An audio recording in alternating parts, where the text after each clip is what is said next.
सांगली जिल्हा कारागृह स्थलांतर कागदावरच प्रस्ताव प्रलंबित. सावळी येथे जागेची पाहणी. नवीन कारागृहाला मंजुरी कधी? राजवाडा परिसरातील सांगली जिल्हा कारागृह नागरी वस्तीपासून दूर शहराबाहेर स्थलांतरित करण्याचा प्रस्ताव शासनाकडे प्रलंबित आहे. मिरज तालुक्यातील सावळी येथे नवीन कारागृहासाठी जागेची जिल्हाधिकाऱ्यांनी पाहणी केली. याबाबतचा प्रस्ताव मुख्यालयामार्फत राज्य शासनाकडे सादर केला आहे.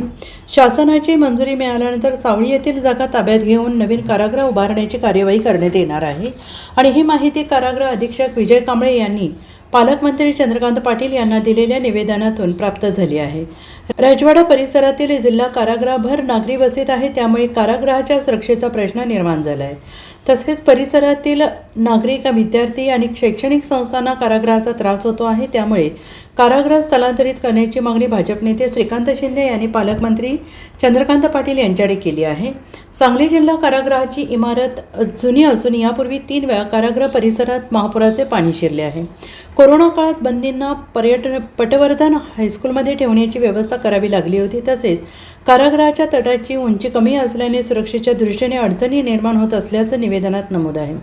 सावळी येथील जागेचा प्रस्ताव शासनाकडून मंजूर झाल्यानंतर ती जागा ताब्यात घेऊन नवीन कारागृह बांधण्याची तजवीज करण्यात आलेली आहे. त्यामुळे शासनाने या प्रस्तावाला तातडीनं मंजुरी देऊन कारागृह स्थलांतराचा मार्ग मोकळा करावा अशी मागणी शिंदे यांनी केली आहे.